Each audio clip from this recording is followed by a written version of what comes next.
Kaj za znanstvenika pomeni, da prejme tako prestižno priznanje, kot ste ga prejeli lansko leto?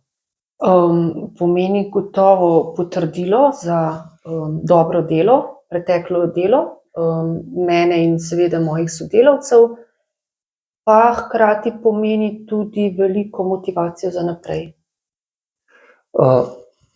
Lahko na kratko opišete svojo poklicno kariero, kje ste pričeli, zakaj ste se odločili za takšen poklic, če lahko tako rečem? Po osnovni šoli sem šla na gimnazijo, ker takrat nisem vedela, kaj bi naprej študirala. Osnovna šola na Dolu? Na Dolu pri Hrastniku, potem gimnazija Celje Center.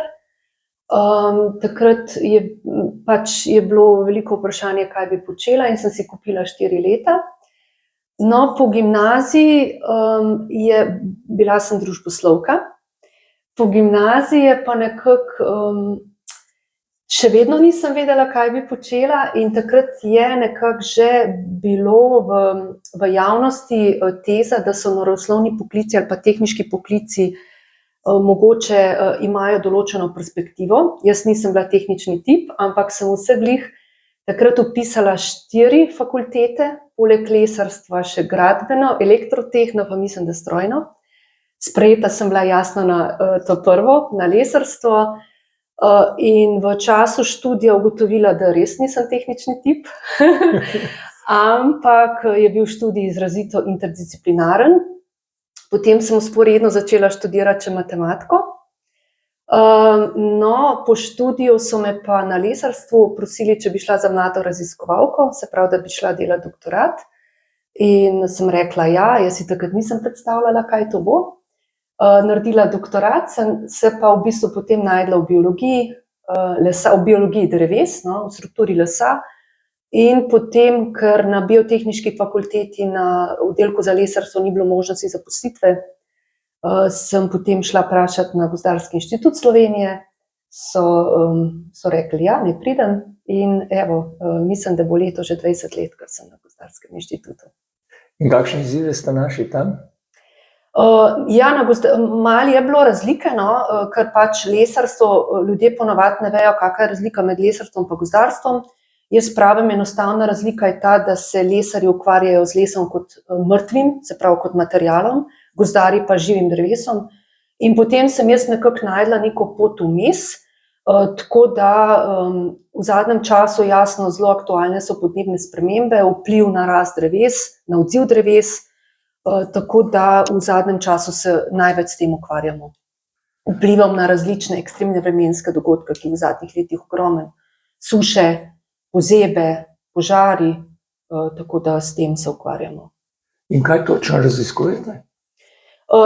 Raziskujemo rastni in strukturni odziv dreves na podnebne spremembe oziroma na navadne okoljske razmere, se pravi, gledamo širine priraščanja. V zadnjem času se mi ogromno ukvarjamo s strukturo skorje, se pravi, kakšne so tudi razlike v skorji med različnimi drevesnimi vrstami, med isto drevesno vrsto na različnih rastiščih. No, in v zadnjih letih pa tudi z strukturo listov, ki so pa res povsem neraziskani, in tudi ugotavljamo, da struktura listov lahko pove veliko o prilagajanju ali pa odzivu dreves na okoljske razmere. Slovenija je ena bolj gozdnatih držav na svetu, ne? Ja. Če lahko tako rečemo, zakaj? Slovenija ima 60% pokritost z gozdovi, v Evropi je, mislim, da 3. po gozdnatosti. Gotovo so neki tudi naravne razmere, se pravi, so kakšni predeli, ki mogoče jih je težje urbanizirati, ker navadno so tudi nižine, nižinski gozdovi so zelo podvrženi različnim pritiskom, kmetijskim, urbanim. Nekateri naši deli so pa mogoče z tega vidika težje dostopni, v zadnjem času pa zagotovo tudi težnja ljudi, da iz podeželja odhajajo v mesta, mesta se širijo, in je mogoče to tudi del razlogov za to. Kako delate? Ste več na terenu, v laboratoriju? V zadnjem času, nažalost, največ za računalnikom. Na začetku je bilo ogromno terena, zdaj je terena zelo malo. Je pa še vedno veliko dela v mikroskopirnici za mikroskopom, vsaj 2-krat na teden. Tudi zato, da sama dobivam nove ideje, se mi zdi to zelo pomembno. Pa v preteklih letih je bilo ogromno tudi tujine, se pravi, mi delamo projektno, konference, obiski tujih laboratorijev. V zadnjih letih pa mogoče tega manj zaradi zasebnih razlogov, no, ko zelo nerada grem, zaradi hčerke, ampak tudi se bo v naslednjih letih to zagotovo spremenilo, no. So bili tudi enomesečni obiski tujih inštitucij na Finskem, v Italiji, v Belgiji. Za doktorat sem bila pa ogromen tudi v univerzi v Hamburgu. To so bili pa moji prvi obiski, no, tujih inštitucij. Kakšna je bila tema vašega doktorata? Kaj točno ste raziskovali? Tema doktorata je bilo vpliv temperature pa padavin na nastajanje lesa. Začeli smo z jelko, pa potem dodali še smreko. Začeli smo z iglavci, zato ker so bolj enostavni za raziskave. Potem smo pa nadaljevali z listavci. No, v zadnjem času pa se bomo ponovno vračali k iglavcem, tudi predvsem k jelki. Jelko imam še vedno zelo rada, to so bile prve raziskave moje, ker jelka tudi v smislu podnebnih sprememb za Slovenijo ima jelka zelo velik potencial. Recimo v primerjavi s smreko, ki pa doživlja zelo velike spremembe, tudi zaradi tega, ker so jo sadili na rastišča, kjer smreka pač po naravi ne bi uspevala.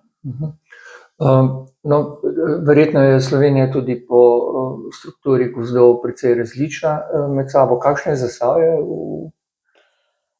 Zasavje je zelo tak tipično iglasto mešani gozd.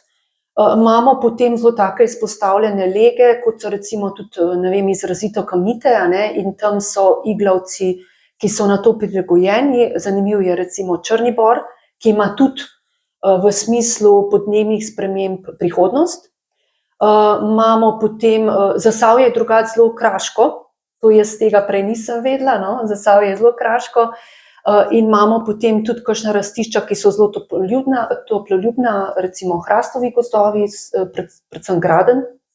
Tako da bom rekla, tak tipično slovenski gozd najdemo vse. Klemen, recimo, ki je botanik, tudi popisuje rastline, tudi rože. To je vaš mož, ne? Ja. In najde tudi, on dela popise in najde tudi zelo zanimive vrste, tako se je prav. V bistvu se je odločil, da bo naredil popis zasavskih rastlin, no, in me je tudi kar malo potegnil, ker jaz včasih v preteklosti nisem gledala Zasavja z vidika poklica, tudi malo zato, da se spočijem v Zasavju, ampak v zadnjem času pa jaz se spremljam, katere drevesne vrste imamo, no, tudi kakšne zanimive, res tipično kraške, tako da mislim, da imamo kar vsega po malem. No, vi izhajate pravzaprav iz občine, ki ima v svojem imenu ime drevesa, ne? Hrast, ja, res. A je še dovolj hrasta v hrastniški občini, bom rekel? Hrast v Zasavju je graden. Graden je značilen za te sredogorske, se pravi, ta tipična nadmorska lega 400-600 metrov nad morjem, in graden ima tudi v smislu podnebnih sprememb potencial. Skratka, ni, bom rekla, podnebno ogroženo, saj zaenkrat se trendi na ta način kažejo. Radi pridete v Zasavje, vemo, da živite na Gorenjskem? Ja, seveda, mislim, Zasavje, veliko dopusta tudi preživimo v Zasavju, razen tisto, ker smo en teden na morju, drugače mislim, da večinoma preživimo v Zasavju, rada pridem. Zelo, zaradi družine, zaradi narave. Čeprav naravo verjetno Zasavja ne povezujemo, ampak jaz zagotovo pridem zaradi narave, miru, tako da ja. Gorenjska je bolj turistična, ne?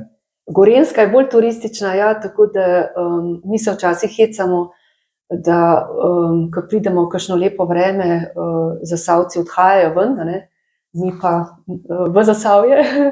In ja, po moje tudi Klemen en redkih Gorencev, ki preživlja prosti čas v naravi v Zasavju, ne na Gorenjskem. Kaj ste iz Zasavja odnesli s sabo v svet? Jaz mislim, če zdaj nazaj gledam, se mi zdi mogoče tudi ta socialna nota, zagotovo tudi se mi zdi, da saj takrat, ko sem bila jaz v osnovni šoli, da smo zelo radi pomagali en drugem, recimo tudi v šoli, ja, da smo bili dobra dela, se mi zdi ta odprtost, skromnost mogoče, no. Če pa še kakšno negativno, je pa, se mi zdi, da sem se pa res v Ljubljani ali pa potem tudi kasneje naučila, da mogoče delamo tudi v tem smislu, da gledaš tudi na učinek pa na rezultate naprej, no. To pa mogoče takrat v Zasavju, saj jaz tega nismo imeli, tega občutka, da je treba mogoče tudi malo razmisliti, preračunati.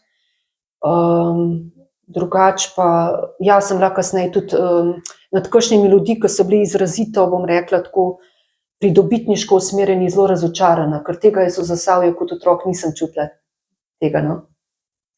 Hvala lepa in veliko uspeha še naprej pri delu in vsem življenju. Najlepša hvala.